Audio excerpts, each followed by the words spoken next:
ایک دن میں نے نواز شریف سے پوچھا، میں نے کہا میاں صاحب آپ نے ساجد میر صاحب کو کیسا پایا؟ سنیے اس کی بات۔ جیسے میر صاحب نے کہا سیالکوٹ میں کہ جب میں نے کاشف کو اس سے مانگا تو اس نے کہا ہے میرا سرمایہ مگر آپ بڑے ہیں تو واپس لے لیتے۔ تو اسی طرح میں نے پوچھا کہ آپ نے ساجد میر صاحب کو کیسا پایا؟ تو مجھے یاد ہے نواز شریف کے الفاظ، وہ زندہ ہے، پوچھ سکتا کوئی بندہ اس کو؟ کراچی آئے گا، آپ میں سے کوئی پوچھ لے۔ کہنے لگا ساری دنیا کے مولوی مجھ سے چندہ مانگنے آتے کیونکہ میرے باپ کی ایک طریقہ کار تھا چندہ دینا، میں انہیں چندہ دیتا ہوں، ساتھ کہتا ہوں چندہ لے جاؤ پر مولوی ساجد میر جیسا بن کے دکھاؤ۔ اسی تناظر میں چاہوں گا کہ ہمارے چیف آرگنائزر جناب کاشف نواز رندھاوا صاحب ہماری تفصیل کے ساتھ رہنمائی فرمائیں اور ملکی سیاست اور پھر سندھ کے حالات کی مناسبت سے ہماری رہنمائی کریں۔ میں درخواست کروں گا جناب کاشف نواز رندھاوا صاحب سے کہ تشریف لائیں اور اپنے خیالات کا اظہار فرمائیں۔ نحمدہ و نصلی علی رسولہ الکریم، اما بعد، اعوذ باللہ السمیع العلیم من الشیطان الرجیم، بسم اللہ الرحمن الرحیم۔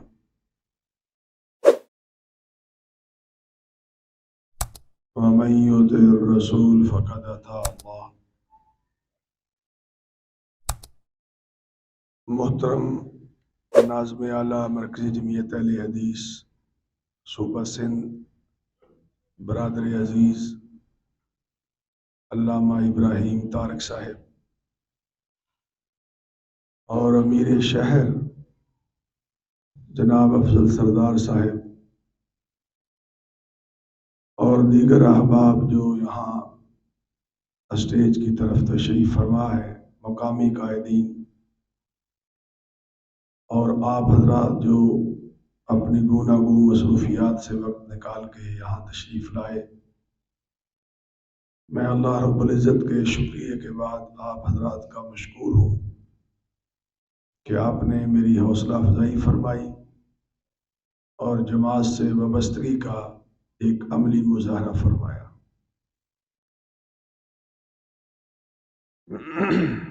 جو بھی میرے سے پہلے دوستوں نے گفتگو فرمائی ہے،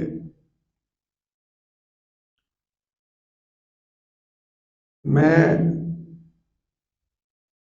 آپ حضرات کو ایک دو گزارشات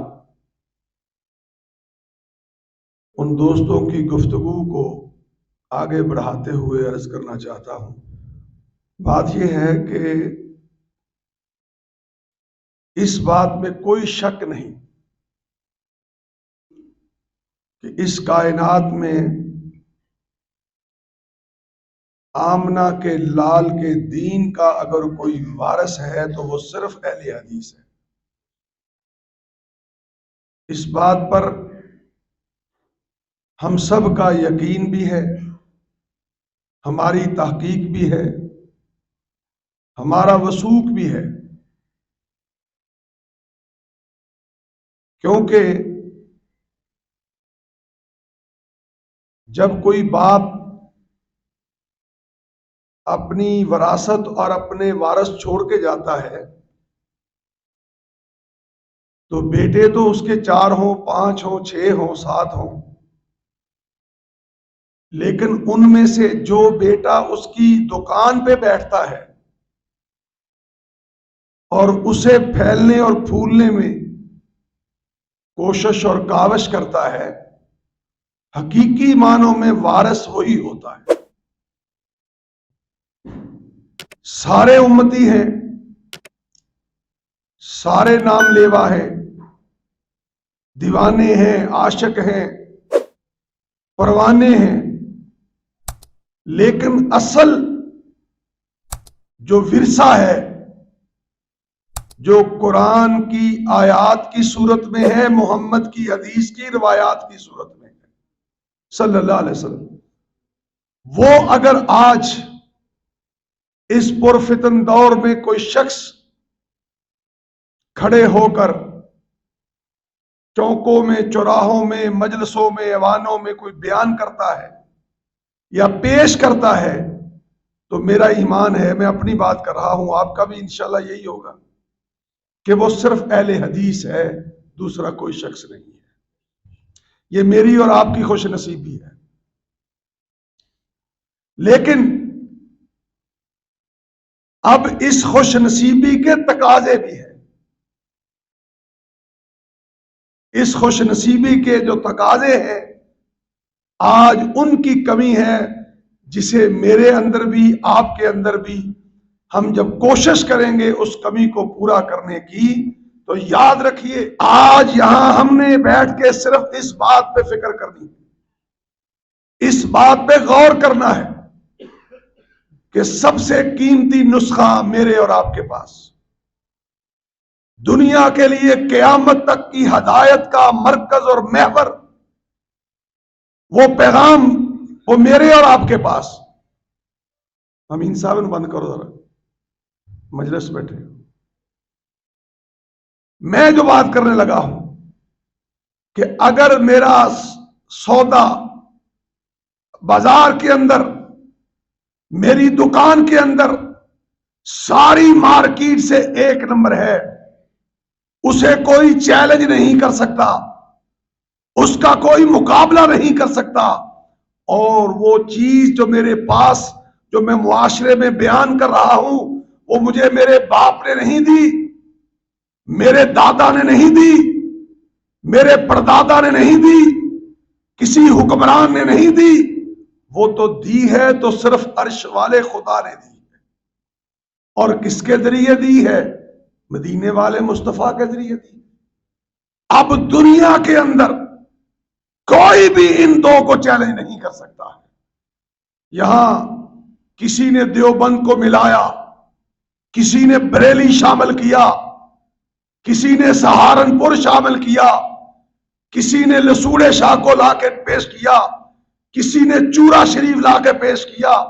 اس کا کیا مقابلہ ہو سکتا ہے جو آج بھی بات کرتا ہے یا رب کے قرآن سے کرتا ہے یا محمد کے فرمان سے کرتا ہے صلی اللہ علیہ وسلم؟ اور یہ بات کس نے سب سے پہلے کی؟ آمنہ کے لال نے کی۔ وما ينطق عن الهوى ان هو الا وحی یوحی۔ اور آگے اس کو ترویج کس نے دیا، اس کو آگے کس نے بڑھایا؟ سب سے پہلے دنیا میں، پھر نبی کے بعد پیش کس نے کیا؟ وہ عائشہ کے بابا ابو بکر نے پیش کیا، عمر ابن خطاب نے پیش کیا، عثمان غنی نے پیش کیا، علی المرتضیٰ نے پیش کیا، رضوان اللہ علیہ اجمعین۔ آج اللہ کے فضل سے میری بات کا جو ایک حصہ اختتام پہ جا رہا ہے وہ یہ ہے کہ وہ نسخہ بھیجنے والا بھی لازوال، جس کے ذریعے بھیجا وہ بے مثال، اور جنہوں نے اسے ان کائنات والوں کے لیے پریکٹیکلی پیش کر کے فرمایا، ان جیسا بھی دنیا میں امت میں دوبارہ پیدا نہیں ہو سکتا۔ اس نسبت کے اوپر اگر ناز نہ کریں تو کیا کریں بھائی؟ اس سے بڑا رب ہمارے اوپر اور کیا احسان فرمائے کہ اس نبی کے پیچھے چلا دے جس نبی نے جہاں جنم لیا رب کہے لا اقسم بہذا البلد، اور اس نبی کے پیچھے چلائے کہ جس کی عمر بھی قسم، عمر کی قسم بھی عرش والا خود کھائے، اور اس کی زبان سے اگر کوئی بات نکلے تو اس کی بات سننے کے بعد اگر کوئی چہرے پہ سلوٹ بھی لائے تو رب فرمائے فلا وربک لا یؤمنون، اپنی ذات کی قسم، اپنے رب ہونے کی قسم کھائے۔ ایسی اتھارٹی، ایسی گارنٹی، ایسا کوئی راہبر، ایسا کوئی رہنما، ایسا کوئی پیشوا، اس کے آنے کے بعد اب کوئی دوبارہ نہیں آ سکتا ہے۔ اب اس کے مقابلے میں کسی اور کی کیا حیثیت ہے؟ چاہے نون لیگ ہو، چاہے کاف لیگ ہو۔ میں ابھی دیکھ رہا تھا، اس قدر تنگ نظر ہو گئے ہم، میں بات کرنا نہیں چاہتا، بڑی باتیں میرے سینے میں بڑے بڑے 30 مارخاؤں کی ہیں، مگر میں اپنے مسلک کے نام پہ کسی دوسرے کو اپنے مسلک کے اندر گالی دینا نہیں چاہتا۔ گالیاں مجھے بہت آتی ہیں، اکیلا گالیاں نہیں دیتا، میں ہاتھوں سے بھی لڑ پڑتا ہوں۔ مگر ہوا کیا ہے کہ گزشتہ دنوں امیر محترم نے میرے حوالے، ان کی شفقت تھی، فیصل شیخ صاحب نے استقبالیہ دیا سیالکوٹ میں۔ ہم نے کیا مقابلہ کرنا ہے لوگوں کا؟ ہمارے اندر سینس ہی نہیں، شعور ہی نہیں، عقل ہی نہیں۔ اگر ہم آج شعور پیدا کر لیں، دنائی اور حکمت لے آئیں، کعبہ کے رب کی قسم ہے، یہ ایک کراچی تو کیا، سارے کے سارے ملک میں اگر جھنڈا لہرائے گا تو آمنہ کے لال کا لہرائے گا، اللہ کے فضل سے۔ چونکہ جو آپ بات کر سکتے ہیں وہ کوئی دوسرا کر ہی نہیں سکتا۔ رہنمائی آپ کے پاس، دین آپ کے پاس، روشنی آپ کے پاس۔ اگر کوئی ملاوٹ سے پاک کسی کے پاس دین ہے تو آسمان والے رب کی قسم وہ اسی کے پاس ہے جو دائیں ہاتھ میں قرآن لے کے نکلتا ہے اور بائیں ہاتھ میں محمد کا فرمان لے کے نکلتا ہے صلی اللہ علیہ وسلم۔ تو میں عرض کر رہا تھا کہ وہاں جماعت کے، یہ میری بات نوٹ کریں، میں یہ پیغام دینا چاہتا ہوں، پاکستان کے ایک کنارے پہ پہنچا ہوا، وہاں جب جماعت کے استقبالیے سے نکلے تو چونکہ میں یوتھ ونگ پنجاب مسلم لیگ نون کا صدر بھی رہا ہوں، تو جو میرے سابقہ جتنے لوگ تھے، جتنے وہ یوتھ کے نوجوان تھے، 200-250 کے قریب کم از کم ہوگا، انہوں نے میرا استقبالیہ رکھا ہوا تھا۔ اس سے بڑی میرے نزدیک مسلک کی اور عزت کیا ہو سکتی ہے کہ اہل حدیث چاہے پچھلی صف میں ہو چاہے اگلی صف میں ہو، دنیا والے اگر اس کو امام مانے تو میں تو سمجھتا ہوں یہ مسلک کی عزت ہے، میری تو کوئی اوقات نہیں۔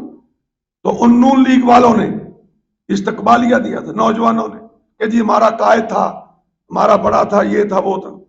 تو وہاں میں گیا، انہوں نے کہا جی آپ گفتگو فرمائیں۔ میں نے صرف یہ کہا کہ جیسے آپ کا میرے منہ سے ہمارا نکلا، ہمارا رشتہ نواز شریف سے ہے اسی طرح کا ساجد امیر سے ہے، اور ساتھ میں نے کہا ہمارا یعنی آپ کا سیاسی قائد نواز شریف ہے اور مذہبی رہنما اور سیاسی مذہبی امیر جو ہے وہ ساجد امیر ہے۔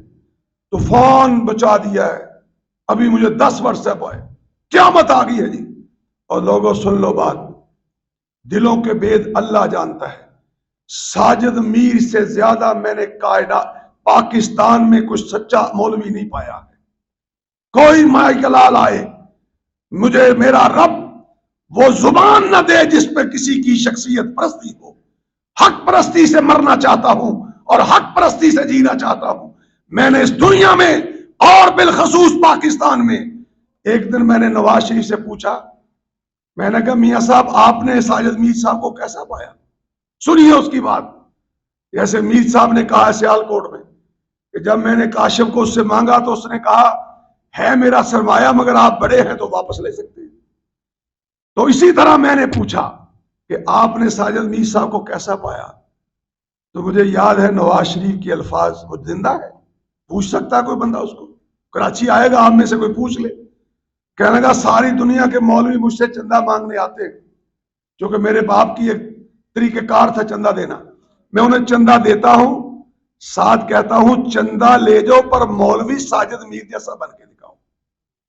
یہ وہ دنیا دار کہہ رہا ہے جسے تم گالی صرف اس لیے نکالتے ہو کہ وہ تمہیں یہ کہتا ہے کہ آؤ اگر مجھ سے ٹکٹ لینی ہے تو نواز شریف کے جوتے اٹھا کے آؤ، پھر تمہیں ٹکٹ دوں گا۔ اگر وہ یہ نہ کہے تو تم اسے اپنے باپ سے بھی بڑا ماننے کے لیے تیار ہو۔ میں جانتا ہوں میرے پاس سارے سینے میں راز ہیں، تو میں اس بحث میں نہیں جانا چاہتا۔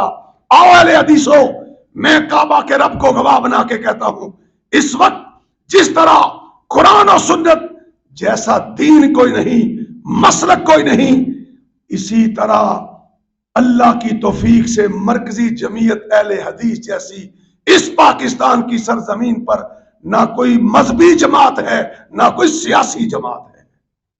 اب کرنا کیا ہے؟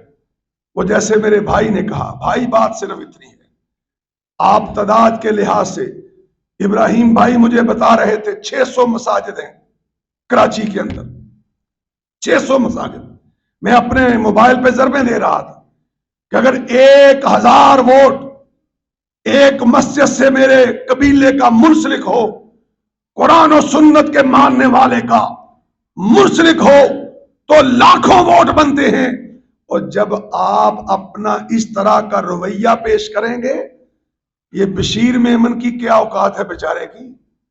ہم نے تو رانا ثناء اللہ کو نہیں چھوڑا فیصل آباد میں، جب للکارا تھا، دنیا جانتی ہے میرے بھائی نواب خان بیٹھے ہیں، وہ میرا بھائی اکبر بیٹھا ہے، وہ خود میرے گھر چل کے آ کے کہنے لگا کہ میں بغیر دعوت کے آ گیا ہوں، مجھے معافی مل سکتی ہے۔ وہابیوں کے گھر اسی طرح کے ہوا کرتے ہیں، وہ کسی سے ڈرتے نہیں ہیں مگر ٹکراؤ بھی نہیں چاہتے۔ آؤ میں جو آخر میں جاتے آپ سے عرض کرنا چاہتا ہوں کہ حضرات اپنی تنظیم کو متحرک کیجئے، جو ذمہ داران ہیں وہ جہاں دیکھیں کہ اہل حدیث ہے، چاہے بوڑھا ہے، جوان ہے، بچہ ہے، لاغر ہے، بیمار ہے، اس کے دروازے پہ جا کے اس کو دعوت دے کہ آؤ پاکستان میں قرآن و سنت کی ترجمان جماعت کا میں فلاں ذمہ دار ہوں، میں آپ کو دعوت دینے آیا ہوں، فلاں جگہ ہمارا کوئی نمائندہ آ رہا ہے، ہماری بات سن جائیے۔ آپ لوگوں کو اکٹھا کریں، قریب کریں، اور میں جاتے جاتے یہاں ایک فارمولہ، یہ جو میرے بھائی نے کہا نون لیگ کے حوالے سے، آپ ایک ہفتے کا ٹائم بنائیں، کسی بڑی مسجد میں اپنے افراد کو، اپنے ورکروں کو اکٹھا کریں، 2000 سے کم ورکر نہیں ہونے چاہیے۔ میں انشاءاللہ اپنے دوسرے شرفاء کو، سید سبتین کو، محسن الہی کو ساتھ لے کے آؤں گا۔ اگر میرے آنے سے پہلے آپ کی حلیف جماعت کے سربراہ وہاں موجود نہیں ہوں گے، آپ جو چاہے مجھے سزا دینا، میں سزا لینے کے لیے تیار ہوں۔ کیوں جائیں بھئی ہم کسی کو؟ کیوں جائیں؟ اگر کوئی ہمیں مبارک دینے نہیں آتا، ہم اس کے پاس پھول لے کے کیوں چلے جاتے ہیں؟ جب ہم جاتے ہیں وہ سمجھتا ہے یہ بھی اسی طرح کا گلی محلے کا ورکر ہے جیسے آپ میرے ڈیرے پہ آیا ہوا تھا۔ بھائی اپنی جماعت کو متحد کیجئے، اتفاق پیدا کیجئے، تاریخ پیدا کیجئے۔ ایک دھوبی گھاٹ جلسہ ہوا تھا، ایک دھوبی گھاٹ، میں اس بات کی وضاحت نہیں کروں گا، میں ابھی مجلس میں بتا کے آیا ہوں، نام بھی سیدھا نہیں لیتے تھے۔ ایک جلسہ ہوا، ایک جلسہ، مجھے عبدالغفور حیدری صاحب میں نام لے کے کہہ رہا ہوں، ریکارڈنگ ہو رہی ہے، مجھے فرمانے لگے پی ڈی ایم کی میٹنگ میں جب میں نے اصرار کیا میر صاحب سے کہ فیصل آباد کا جلسہ آج مرکزی جمعیت اہل حدیث کروائے، امیر محترم فرمانے لگے کیا ضرورت ہے؟ میں نے کہا ضرورت بڑی ہے، میں دیکھ رہا ہوں اس مجلس میں بیٹھ کر میرے گھر کے افراد گننے میں نہیں آ رہے، لیکن یہ مجھے تسلیم کرنے کو نہیں آ رہے۔ میں نے کہا جلسہ ہوگا، مرکزی جمعیت اہل حدیث میزبان ہوگی اللہ کے فضل سے۔ جب جلسہ ملا، میں نے اسلام آباد سے چلتے ہی پریس والوں کو نوٹ کروا دیا 16 اکتوبر کو جلسہ ہے، مرکزی جمعیت اہل حدیث میزبان ہے۔ صحافی پوچھنے لگے کہاں جلسہ ہوگا؟ یہ فارمولے بتلا رہا ہوں۔ کہنے لگے کہاں جلسہ ہوگا؟ میں نے کہا دھوبی گھاٹ۔ وہ کہنے لگے باقی پارٹیوں سے پوچھا ہے؟ میں نے کہا میزبان میں ہوں، پیسے ہمارے لگنے ہیں، مجھے کیا ضرورت ہے کسی سے پوچھ لے۔ اعلان کر دیا، صبح اخبارات چھپ گئیں۔ پھر کیا ہوا؟ ساری دنیا نے دیکھا، کسی ماں کے لال کو جرأت نہیں تھی کہ اس میرے اسٹیج پہ آ کے بدماشی دکھاتا۔ سب کو میں نے لائن میں لگایا اللہ کے فضل سے، اور جب جلسہ کا بھر گیا، میں نے نون کی قیادت، باقی ساری قیادتیں، جمعیت علماء اسلام کی قیادت کو میں نے پکڑ کے کہا، اور خاص طور پہ حیدری صاحب کو کہا۔ جس دن میں اصرار کر رہا تھا بھی جلسہ لینا ہے، حیدری صاحب مجھے کان میں کہنے لگے وہاں اس قدر اہل حدیث ہے کہ آپ جلسہ مانگ رہے ہیں۔ میں نے کہا جلسے والے دن آنا تو پتہ چل جائے گا۔ اسٹیج پہ آئے، میں نے کہا حیدری صاحب ابھی نون کا ایک جھنڈا نہیں آیا، میرے وہابیوں نے پنڈال بھر دیا اللہ کے فضل۔ تو مجھے حیدری صاحب خود پوچھتے ہیں یہ کرائے پہ لائے ہیں کہاں سے لے آئے ہیں؟ میں نے کہا ان کا پردہ نہ اٹھ جائے تمہاری اسی میں خیر ہے۔ جس دن یہ نقاب سے باہر آ گئے، آسمان والا رب جانتا ہے اس پاکستان میں لچمن سنگھ سے پھر آغاز ہوگا، اور انشاءاللہ اس وقت تک وہ قافلہ نہیں رک سکتا جب تک قومی اسمبلی میں قرآن و سنت کا جھنڈا نہیں لہرا دیا جاتا۔ بھائی آؤ، اپنے آپ کو اکٹھا کرو، اپنے آپ کو اکٹھا۔ ہمیں اندر سے بھی خطرے ہیں، ہمیں باہر سے بھی خطرے ہیں۔ ساری زندگی جمہوریت کو کفر کہنے والے آج کل جمہوریت کے مامے بنے ہوئے ہیں، کیا کیا کریں، لیکن نہیں، انشاءاللہ جس جماعت کی بنیاد سید داؤد غزنوی اپنی تہجد کی دعا میں رکھ کے گیا ہو، آسمان والا رب گواہ ہے، دنیا مٹ سکتی ہے، وہ جماعت کبھی نہیں مٹ سکتی ہے۔ انشاءاللہ جس جماعت کے اندر اسماعیل سلفی کی دعا ہو، جس جماعت کے اندر ابراہیم میر سیالکوٹی کی فکر ہو، جس جماعت کے اندر ثناء اللہ مرسری کی دعا ہو، وہ کون مٹا سکتا ہے بھائی؟ آؤ، جماعت بہت پھیل چکی ہے۔ میرے فیصل آباد میں 457 مسجدیں ہیں، 457۔ یہ میں نے مینار پاکستان میں 28 جنوری کو جلسہ رکھا، جماعت بلوائی میں نے ساری۔ ہاں جی کتنی بسیں لے کے جاؤ گے؟ کوئی کہنے لگا جی 30، کوئی کہنے لگا جی 50، کوئی کہنے لگا جی 40۔ میں نے کہا بھائی مسجدیں 450 ہیں، بسیں اتنی کم کیوں؟ کہنے لگا جی کرایہ کا کوئی بندوبست کر دو۔ میں نے کہا آپ 100 بس نکال لیں، 200 بس نکال لیں، انشاءاللہ جماعت کرایہ دے گی انشاءاللہ۔ 100 بس آج کے دن تک میری یوتھ نے اور نجیب اللہ تارک نے اور یاسین ظفر صاحب نے بنا چھوڑی ہیں۔ میرا ایمان ہے اگر 500 سے زیادہ مسجدیں سٹی میں ہیں اور 700 سے زیادہ مسجد ضلع کے اندر ہیں۔ میں گاؤں کا رہنے والا ہوں، 4 چک رام دوالی، وہ پورے کا پورا گاؤں اللہ کے فضل سے اہل، ایک مسجد بھی دوسرے مسلک کی نہیں، 4000 کی بات ہے۔ اسی طرح اور بڑے سجادہ ہیں، منڈا پنڈ ہے، فلاں فلاں ہیں۔ او بھائی اگر تمہارا ایک حلقے میں 20 سے 22,000 ووٹ ہوگا، چاہے وہ شیخو پورا ہو، چاہے وہ فیصل آباد ہو، چاہے وہ ننکانہ ہو، چاہے وہ قصور ہو، چاہے وہ ڈی جی خان ہو، اسی طرح پاکستان میں ہو رہی ہے سیاست کے۔ مولوی فضل الرحمان کے ووٹ کہاں ہیں؟ خیبر پختونخوا میں، اس پاکٹ کے اوپر سیاست کر رہا ہے۔ یہ جو بدنام زمانہ پارٹی جس کا بھی دوست ذکر کر رہا تھا، خدا کی قسم میں نے کراچی دیکھا، میں دل میں دعا کر رہا تھا، اللہ ہماری زندگی میں ہی زرداری کو اس کے انجام تک پہنچا۔ یہ کیا بے غیرت لوگ ہیں؟ اس طرح ملک ہوتے ہیں، اس طرح شہر ہوتے ہیں؟ یہ ہے ترقی، یہ ہے جمہوریت؟ مر جانے والی بات ہے، لوٹ کے کھا گئے۔ آؤ اہل حدیثو، تم 2 ہو یا 2 لاکھ ہو، کعبہ کے رب کی قسم قرآن کے نمائندہ بھی تم ہو اور محمد کے فرمان کے نمائندہ بھی تم ہو۔ تم نے روکنا ہے، تم نے ٹوکنا ہے۔ وہ لوگ جو کہتے ہیں بازی مسجدوں میں بیٹھ کے ہی بس واعظ و نصیحت کرو، کہو کچھ نہ کسی کو، جو کوئی کرتا ہے کرنے دو، نہیں، ہم احمد بن حنبل کے ماننے والے ہیں، ابن تیمیہ کے ماننے والے ہیں، ہم نہیں رک سکتے، ہم للکار کے کہیں گے اور کلمہ حق کہہ کے چھوڑیں گے کہ یہ ڈاکو ہیں، چور ہیں، لٹیرے ہیں اور قرآن و سنت کے باغی ہیں۔ جو قرآن و سنت کا باغی ہوگا، کعبہ کا رب جانتا ہے، ہمارا باپ بھی ہوا، ہم اسے اپنے پاس نہیں رکھنا چاہتے، ہمارے پاس رہے گا یا رب کا قرآن رہے گا یا محمد کا فرمان رہے گا صلی اللہ علیہ وسلم۔ تو میں آخر میں یہ عرض کرنا چاہتا ہوں، یہ سارے لوگ پاکٹوں میں، یہ پیپلز پارٹی آپ کی سارا ملک لوٹ کے کھا گیا زرداری، کس نام پہ؟ سندھ کے نام پہ۔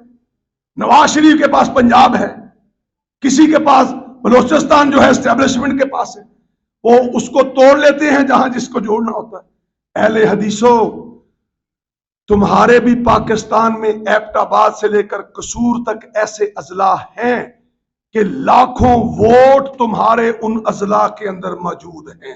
سننا بات، آخری بات سنیے، لاکھوں ووٹ موجود ہیں، اگر آپ ان کو نکالیں، نظریہ تمہارا سب سے بلند و بالا ہے، صرف جان لڑانی پڑے گی، ہمت کرنا پڑے گی، ہر اہل حدیث کے دروازے پہ جا کر آواز دینا پڑے گی کہ میں چوکیدار ہوں، مجھے موت قبول ہے، تختہ دار پہ لٹک جانا قبول ہے، سینے میں گولیاں کھا لینا منظور ہے، مگر اہل حدیث کی عزت پہ آنچ آ جائے یہ کبھی منظور ہی نہیں ہے، یہ کہنا پڑے گا۔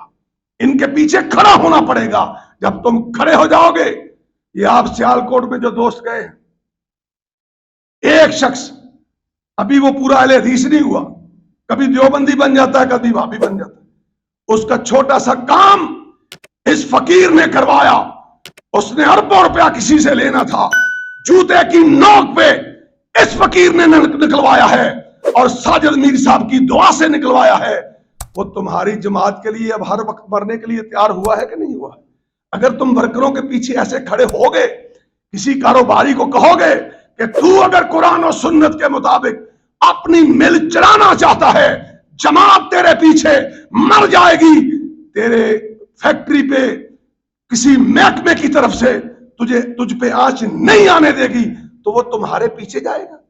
ہم مولوی فضل الرحمان کے پاس گئے, میں اور ہمارے ناظم اعلیٰ صاحب, ہم نے کہا جی ہمیں کوئی وزارت نہیں دی, آپ ساری وزارتیں آپ لپیٹ گئے ہیں. تو پتہ کیا جواب دیا تھا اس نے کہا حضرت وزارتیں لینے کے لیے ناچنا پڑتا ہے, ناچنا پڑتا ہے. ہم ناچنا جائز نہیں سمجھتے, کم از کم نکلنا جائز تو سمجھتے ہیں. نکلیے, اپنی قوت کو لوگوں کے سامنے پیش کیجئے اور بتلائیے. مجھے کل رانا ثناء اللہ کا فون آیا, کہنے لگا یار تو نے فیصل آباد کے مولویوں کو کیا کر دیا بھائی؟ میں نے کہا کیا ہوا؟ کہنے لگا میں سب مولویوں کو ملا ہوں, انہوں نے کہا جی ووٹ دیں گے ضرور, نون کو دیں گے, پر رنداوا صاحب سے رابطہ کریں, رنداوا صاحب سے رابطہ کریں. میں نے کہا ہاں رانا صاحب ہماری پالیسی بدل گئی ہے. کہنے لگا کیا ہوا ہے؟ میں نے کہا ہم نے جمعیت کا ترجمہ اب یہ کیا ہے کہ جس کو بھی ہاں کریں گے جمعیت کے ساتھ کریں گے, اکیلے اکیلے مولوی مسجد میں بارگیننگ نہیں کریں گے. بیٹا بند کر دو, بیٹا بند کر دو. بارگیننگ نہیں کریں گے, ہم ایک جگہ اکٹھے ہوں گے. انشاءاللہ میں 2 سے 4 ہزار علماء کو ایک جگہ فیصل آباد میں اکٹھا کروں گا, تمہیں بھی بلاؤں گا, کلال کو بھی بلاؤں گا, آبد کو بھی بلاؤں گا, راجہ ریاض کو بھی بلاؤں گا. اور بیٹا بند کر دے یار. تو ان کو کیا کہوں گا بھائی؟ میں نے کہا ہے تعریف اللہ تعالیٰ کی, لیکن تنظیمی بات کر رہا ہوں, نظم کی بات کر رہا ہوں. اور خدا کی قسم جس کے پیچھے اس طرح کے دعا کرنے والے کھڑے ہو جاتے ہیں وہ تو انسان نہیں, وہ تو ہوا میں اڑنا شروع ہو جاتا ہے. مجھے 200 اہل حدیث, یہ نواب بھائی کی مسجد کے ساتھ 200 افراد ہوں گے. نواب بھائی 200 تقریباً ہوں گے, 200 کرسی تھی یا کتنی تھی؟ تقریباً میرے خیال اتنی تھی, 200-250. یہ میرا بھائی بیٹھا مسجد جہاں قاری نویس صاحب اللہ ان کی رحمت فرمائے, قبر منور فرمائے, اس مسجد کے صدر ہیں مرکز المکرم کی, جو اللہ نے میری بخشش کا سبب بنایا ہوا الحمدللہ. میں نے ہری پگڑی والے سے چھین کے بنوایا تھا, اور آج وہ مرکز فیصل آباد کا سب سے بڑا مرکز ہے. صرف یہ کہا تھا میں نے اس کو کہ جب قرآن و سنت والے آ جائیں تمہارے طوطوں کی نہیں چل سکتی. اللہ کے فضل 2004 میں لی تھی, آج دیکھو اتنا بڑا مرکز ماشاءاللہ. اور اللہ نوید الحسن کو جنت میں اور بڑا مقام دے, اس نے اس پہ بڑی محنت کی. تو پوچھئے میرے بھائی سے, یہ وہاں موجود تھے, انہوں نے جلسہ کروایا تھا, کہ میں نے راجہ ریاض سے جب کہا کہ راجہ صاحب آپ بڑی پارٹیاں شارٹیاں گھوم کے آئے ہیں, مگر یاد رکھنا میرا تعارف اب یہ ہے کہ مجھے اہل حدیثوں کا ساجد امیر نے چوکیدار لگایا ہے, اور میں آپ کو کہتا ہوں آپ کے حلقہ میں میری جماعت کی 72 مسجدیں ہیں. جب بھی میری مسجد سے کوئی شخص آیا تیرے ڈیرے پہ, تو نے اگر اس سے وہ پیار نہ کیا جو نواز شریف ساجد میر سے کرتا ہے تو ہم سے گلا نہ کرنا, ہم سے گلا نہ کرنا. میں اسٹیج پہ آیا, میرا گوڈا پکڑ کے کہنے لگا اور نواز صاحب دسو 72 مولویاں دی کتھے کھانا کرنا ہے؟ میں کہا میرے مولویوں کا فتویٰ ہے کہ شیعہ کا کھانا کھا ہی نہیں سکتے, وہ تو شیعہ ہے, میں کھانا پکواؤں گا انشاءاللہ, اور تجھے اکیلے کو نہیں, کیونکہ زندہ رہتے ہیں تو چوکوں میں رہتے ہیں, چھپ کے زندہ رہنے والی قوم نہیں ہے. انشاءاللہ ساری فیصل آباد کی قیادت اور افراد ایک جگہ اکٹھے کر کے بات کرتے ہوئے کہوں گا کہ ابراہیم طارق کو اکیلا نہ سمجھنا, ساری کراچی اس کے پیچھے ہے. یوسف قصوری کو اکیلا نہ سمجھنا, افضل سردار کو اکیلا نہ جاننا, ساری کراچی اس کے پیچھے ہے. لوگوں سن لو, یہ ثابت کرنا ہمارا کام ہے, آسمان والے کا کام صرف یہ ہے کہ تمہارے اوپر رحمت ڈال دے گا. جب اس کی رحمت آئے گی کوئی دنیا کا چکا تمہارے ٹیلی فون کو اگنور نہیں کرے گا, بات سنے گا تو تمہاری سنے گا, اس لیے کہ صحابہ کے وارث بھی تم ہو, نبی کے وارث بھی تم ہو, اور اس کائنات میں قرآن و سنت کے وارث بھی تم ہو. وآخر دعوانا ان الحمدللہ رب العالمین. کتاب اللہ حدیث مصطفیٰ کی ترجمان, مرکزی جمعیت اہل حدیث پاکستان.